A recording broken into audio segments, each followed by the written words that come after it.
এই গো মাংস ওলাই থকা বিজনেছটো আমি বন্ধ কৰি দিব লাগে, নহ'লে কোনোবা মানুহে আকৌ গাহৰি মাংস দি দিব। না গৰুৰ মাংস ওলাওক না গাহৰি মাংস ওলাওক, এইবিলাক চব ভেজিটেৰিয়ান হৈ থাকিব লাগে। তেওঁলোকে এইটো বুজি পাব লাগে যে এটা মাংস যদি হিন্দুৱে বেয়া পায়, ইটো মাংস মুছলমানে বেয়া পায়, যুদ্ধ কৰিবই নাপায়। গৰু মাংস জেগাত থাকক।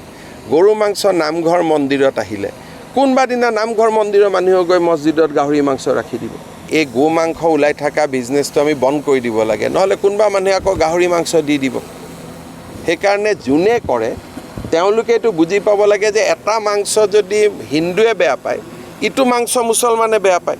গতিকে মুছলমানে হিন্দুৱে বেয়া পোৱা মাংস যদি মুছলমানৰ জেগাত আহে, এতিয়া মুছলমানে বেয়া পোৱা বস্তুটো মুছলমান গাঁৱত আহিব। সেইকাৰণে এইবিলাক যুদ্ধ কৰিবই নাপায়। গৰু মাংস জেগাত থাকক। গৰু মাংস নামঘৰ মন্দিৰত আহিলে কোনোবা দিনা নামঘৰ মন্দিৰৰ মানুহে গৈ মছজিদত গাহৰি মাংস ৰাখি দিব, তেতিয়া কি হ'ব? সেইকাৰণে আমি দুইটাই বিচৰা নাই, না গৰুৰ মাংস ওলাওক না গাহৰি মাংস ওলাওক, এইবিলাক চব ভেজিটেৰিয়ান হৈ থাকিব লাগে, তেতিয়া মানুহৰ স্বাস্থ্যও ভাল থাকে।